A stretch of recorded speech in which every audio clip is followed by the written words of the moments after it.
someone in the North Kent club said you didn't need it, and I was inclined to go along with him.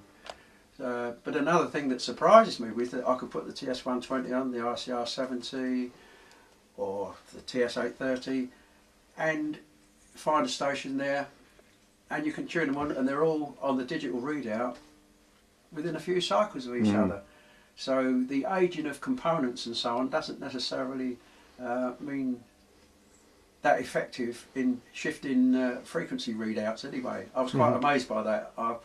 Later on, one of our club members decided that he would like to move the 225 RD on with Mutec front end, which some people obviously will remember, the Mutec company. Yes, and it was used on one or two occasions in contests for the Cray Valley when Dave was the owner.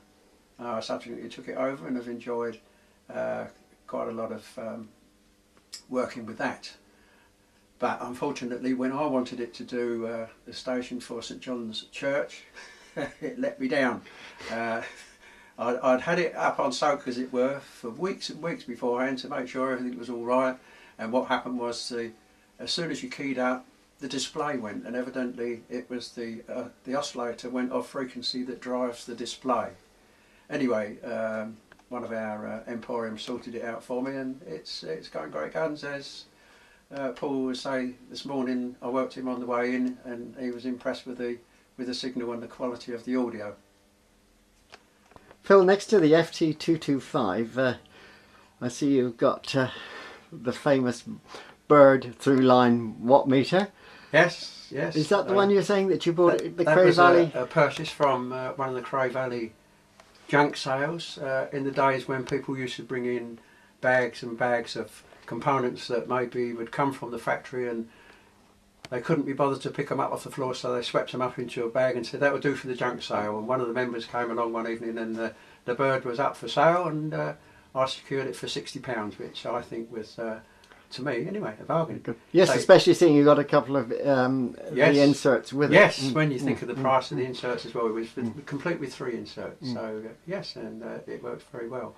You had a little motive or something on there that you've just taken off. What's that? Yeah, well that's... let me see. Oh yes, what's that then? That's my cap badge from my national service, which I polished every day for a couple of years for the Royal Electrical and Mechanical Engineers. I had nothing to do with anything electrical or mechanical when I was in there, apart from a broom or a paintbrush or a mower cutting the grass for you, if you like. Discipline. But I decided not to send that back when they asked me to send my kit back, so I park it up there as a reminder. As a memento of your service days.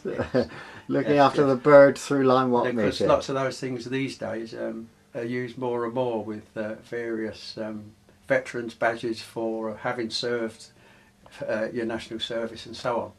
But then along I went to one of the shows, and I wanted something for 70 centimetres, and I decided to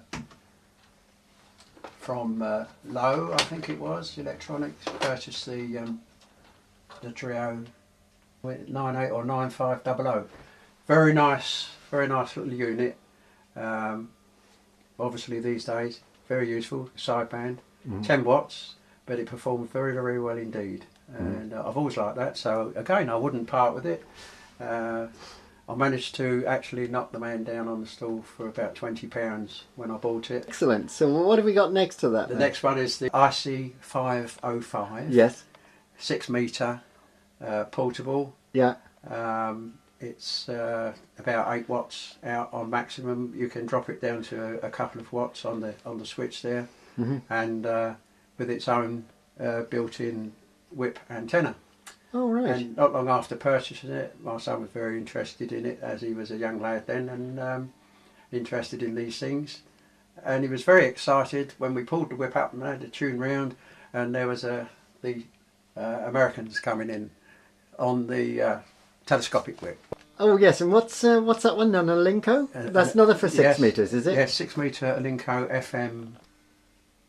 Well, Phil, to the left and down a bit, there's another TS. A TS, what one's yes, it? TS 830. The 830, yeah. Which again came from, unfortunately, a silent key disposal, and it was G8 JNZ, Oh, yes. if I remember rightly. I think I've got that right.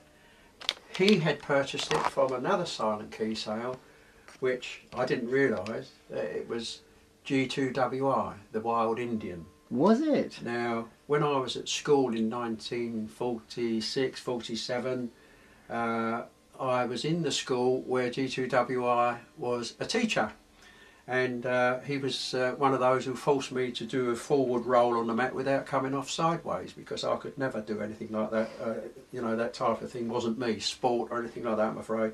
Wires and batteries and stuff like that, yeah, fine. And I found out that this was G2WI's transceiver. And I thought that was rather nice, as I'd known him and I liked the man very much.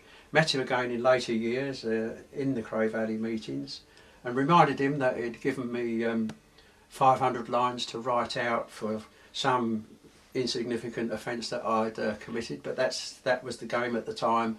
I can remember someone having to write out 500 times procrastination is a praiseworthy virtue. So that was the type of schooling that we had in those days. Yeah. But Brian always had a lot of boys around him, and that was the reason he introduced so many boys to the wonderful hobby of amateur radio. So he really did some really firm work in introducing people to the great hobby. Well, there's the tuning unit back into its case essentially, and above that a TW 2-meter converter. I believe you just said it's silver plated with silver plated chassis. And you got the but beneath that you got the HRO. Sorry, not the HRO. The R1155. Yes, that was the second one that I've owned.